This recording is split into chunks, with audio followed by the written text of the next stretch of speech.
L'invité du jour. Bonjour Patrick Pelloux.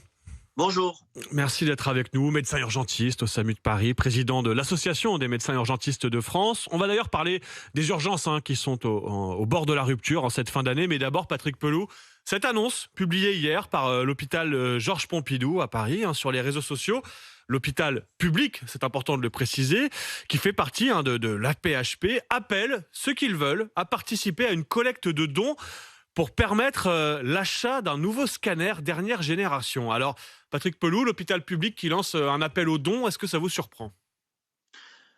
Oui, au début, quand vous m'avez sollicité, j'ai cru que c'était une blague. C'est pas une blague, en fait.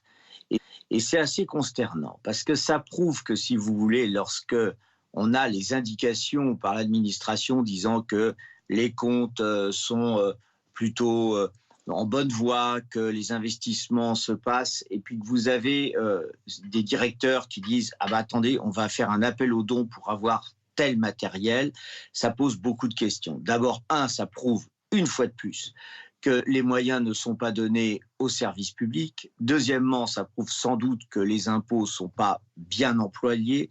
Et troisièmement, surtout, là, vous commencez à avoir maintenant, et ça c'est très important, le culte de la charité pour l'hôpital public et des choix qui vont être très orientés en fonction d'hôpitaux qui pourront appeler aux dons et qui auront une véritable manne financière qui arrivera, c'est évident, et puis d'autres qui seront délaissés. Donc là, nous sommes en train, on est vraiment en train d'écrouler le pays, mais là, si vous voulez, ça entérine le fait que l'inégalité va être et la charité vont être le moyen de payer l'hôpital. Vous dites charité, d'autres parlent de mécénat, parce que c'est pas une première. Par exemple, en 2018, depuis 2018, au CHU de Bordeaux, il y a ces appels aux dons qui ont permis de récolter plus de 4 millions d'euros.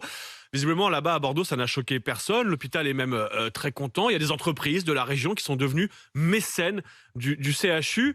Ça pose problème que des entreprises, des acteurs privés financent l'hôpital public ? Non.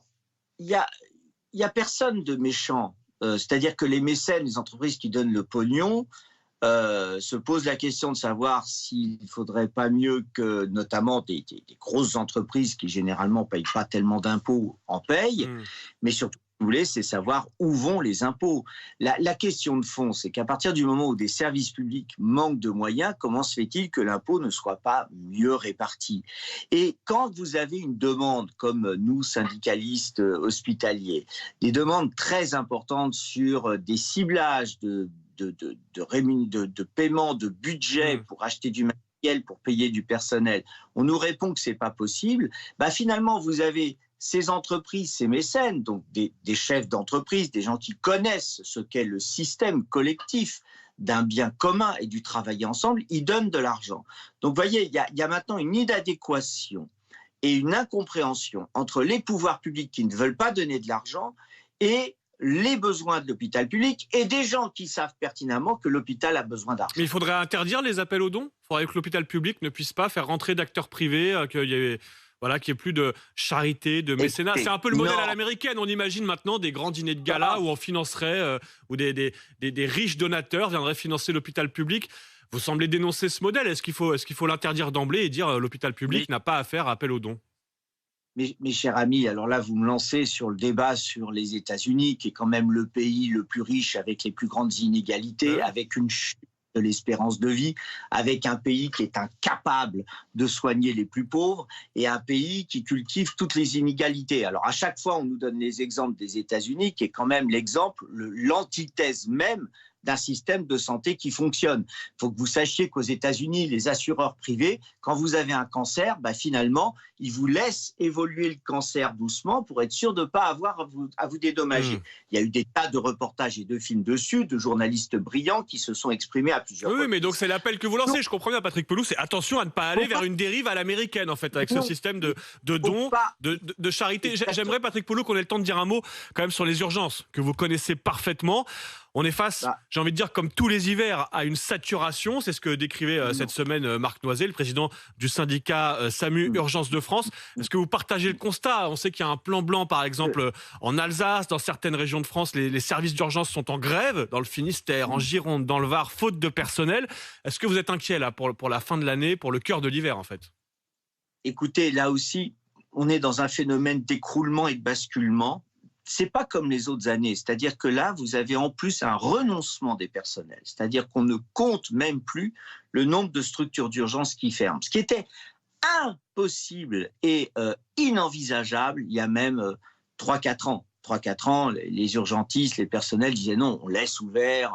Là, quand vous apprenez que les urgences de Saint-Tropez ferment, que dans le sud, tout le monde doit aller à Fréjus, qu'en Bretagne, vous avez la Sud-Bretagne, il y a de moins en moins de médecins dans les camions de SAMU, que c'est la même chose dans le nord, qu'on doit avoir affaire dans des grandes villes, on doit faire appel à l'intérim qu'on avait cru réformer et qui revient de plus belle. Bon, ben voilà, vous avez une volonté depuis quelques années de la part du gouvernement d'écrouler le système et ils sont en train de fonctionner. Je voudrais juste vous signaler qu'en plus de ça, comme si n'est-ce pas, le point de départ de tout serait les JO de l'été, ils nous demandent de travailler encore plus cet été pour les JO. On n'avait rien demandé, ils nous ont demandé une prime. On ne sait pas où on va et c'est une prime qui va être profondément inégalitaire. Donc là, si vous voulez, on appelle aujourd'hui à l'ensemble des médecins urgentistes de France de ne plus rendre les tableaux de service et de faire une grève du zèle pour leur dire, bah, écoutez, c'est simple, le système dysfonctionne, on n'y arrive plus. On est en train de mettre en danger la sécurité et la santé des gens. On remet en cause le service public et l'accueil des patients. Vous en témoignez régulièrement sur RMC, hein, dans les grandes gueules. Bien sûr. Les conditions dans lesquelles les gens sont reçus dans les services d'urgence, bah là, on a décidé de ne pas rendre les plannings pour l'été. Et de se mettre... Ça, c'est une annonce que vous nous faites, Patrick Pelloux, ouais, ce mouvement de boycott, on va le dire comme ça, pour pas dire grève, en vue des JO, du côté des plannings des urgentistes. Mais la réponse à tous ces sujets-là, depuis tout ce qu'on évoque, là, que ce soit cet appel aux dons à l'hôpital Pompidou, ces urgences qui craquent un peu partout, ces questions de primes en vue des JO, la réponse à tout ça, elle est politique, elle est au ministère de la Santé. Or, il n'y a plus de ministre. En tout cas, le ministre de la Santé a démissionné il y a quelques jours suite au vote de la loi immigration. C'est Agnès Firmin-Le Bodo qui a pris le poste, mais plus ou moins par intérim. C'est la 6e ministre de la Santé depuis 2017. C'est un problème, là. Est-ce que Agnès Firmin-Le Bodo, c'est un interlocuteur pour vous dans les jours qui viennent, là? Écoutez, franchement, non, parce que on est en pleine période de fête. On ne sait pas ce qu'elle doit faire. On n'a aucun sens de ce qu'elle veut faire et de son idée politique pour la santé. Ce qu'on sait, si vous voulez, c'est qu'on a perdu quelqu'un qui était remarquable, hein, Aurélien Rousseau, qui était quelqu'un de très intelligent, qui était un vrai homme d'État et qui savait. Donc, on avait vraiment confiance. Ça a été le coup de massue. Et c'est vrai, vous avez raison. Ça a été le coup de grâce où là, d'un coup, quand on s'est dit, mais alors, ça fait des années, on n'a plus de ministre de la Santé.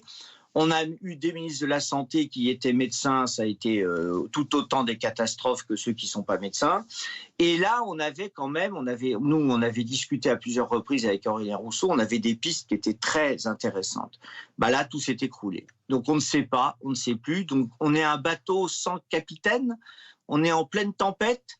Et en fait, on est vraiment en train de couler. C'est-à-dire le premier sujet sur maintenant l'appel aux dons pour faire tourner les hôpitaux, c'est quelque chose qui est complètement unique.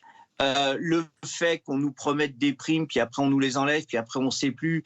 Et puis en même temps, les tableaux de service sont vides. Et puis on exploite de plus en plus la bonne volonté de médecins étrangers qu'on sous-paye.